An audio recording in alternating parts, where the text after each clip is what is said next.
मंदिर जरूर जाना चाहिए। मंदिर में हमारी आस्था की अभिव्यक्ति हम कर सकते हैं। हर जगह पे नहीं कर सकते, हर कोने में नहीं कर सकते। मंदिर में ही हम अपने आस्था की अभिव्यक्ति कर सकते ठाकुर जी के चरणों में। लेकिन ये नहीं भूलना चाहिए कि तीर्थ के किसी भी कोने में द्वारिका नाथ की मुलाकात हो सकती है। हमारे भाव की अभिव्यक्ति केवल मंदिर में होगी, लेकिन द्वारिका नाथ की मुलाकात तो कहीं पर भी हो जाएगी। गोमती के तट पर भी हो जाए। अभी हमारे शास्त्री जी ने, जितेंद्र भाई ने बताया कि रोज भगवान स्नान करने जाते गोमती जी में, तो कहीं गोमती तट पर मिल जाए, कहीं समुद्र तट पर मिल जाए, कोई महात्मा के रूप में मिल जाए, किसी बालक के रूप में मिल जाए,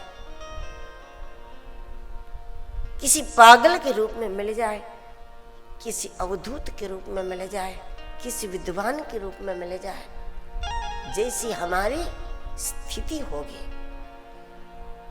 उसके अनुरूप हम ईश्वर की उपस्थिति का अनुभव करेंगे।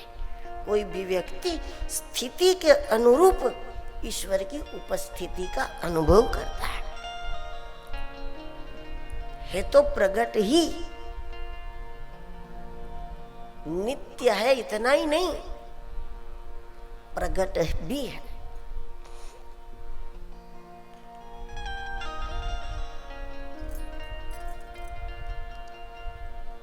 किसी भी रूप में हमारे सामने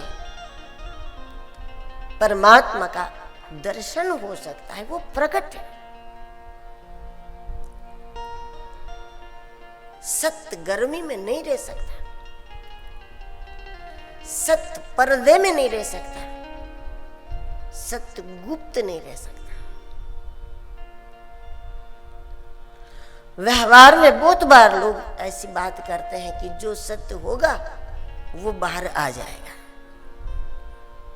जो सच्चाई होगी वो अंततः प्रकट हो जाएगी। मतलब नास्तिक लोगों को भी इतना तो भरोसा है कि सत्य पर्दे में नहीं रहता। मूर्ति के आगे पुजारी पर्दा डाल सकते, एक व्यवस्था है, इसलिए वो एक व्यवस्था है, लेकिन सत्य के आगे कोई पर्दा संभव नहीं।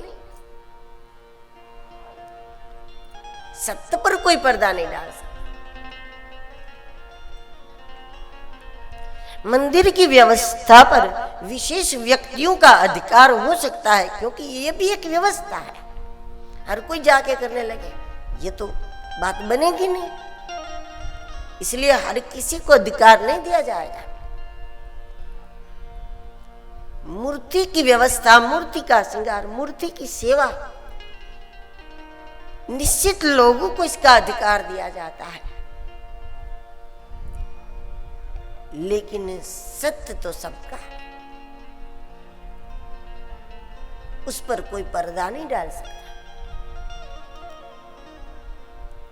वो तो उसी का है जो बजे, सत्य तो उसी का है।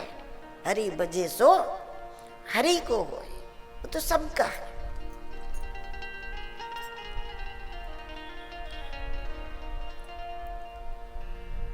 स्थूल शरीर में,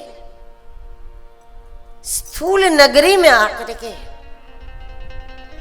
हमें अलौकिक द्वारिका में प्रवेश करके उस अलौकिक सत्य का दर्शन करके अपने ऊपर हमेशा हमेशा के लिए उसका हाथ प्राप्त करके निर्भीक होना है, निश्चिंत होना है,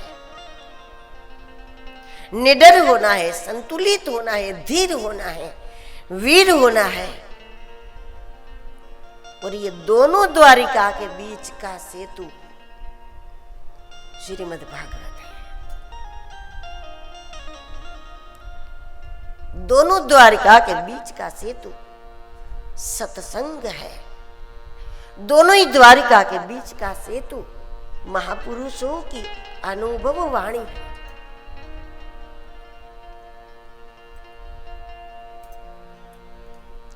अनुभूत सूत्र है, अनुभव सिद्ध सूत्र जब किसी महापुरुषों के, किसी विचारकों के विचार हमें प्राप्त हो जाते हैं, कोई सूत्र मिल जाते हैं, तो ये दोनों ही द्वारिका के बीच का ब्रिज बन जाता है।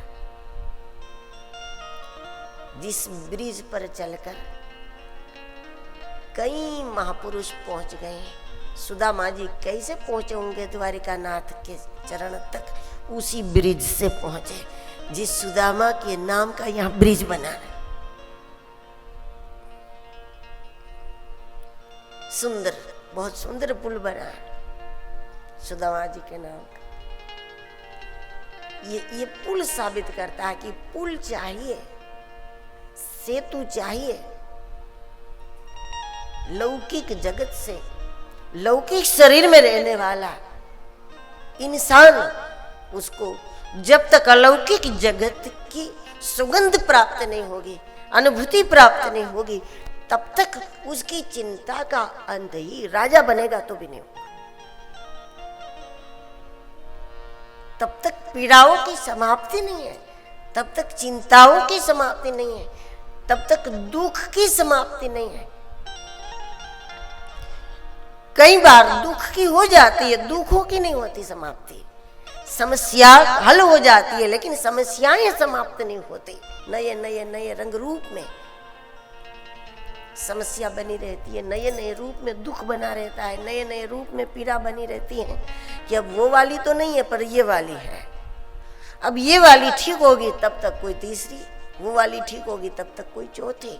ये तब तक बना रहेगा जब तक हम दोनों ही द्वारिका के बीच वाले ब्रिज पर, यानी कि श्रीमद् भागवत का आश्रय नहीं करें।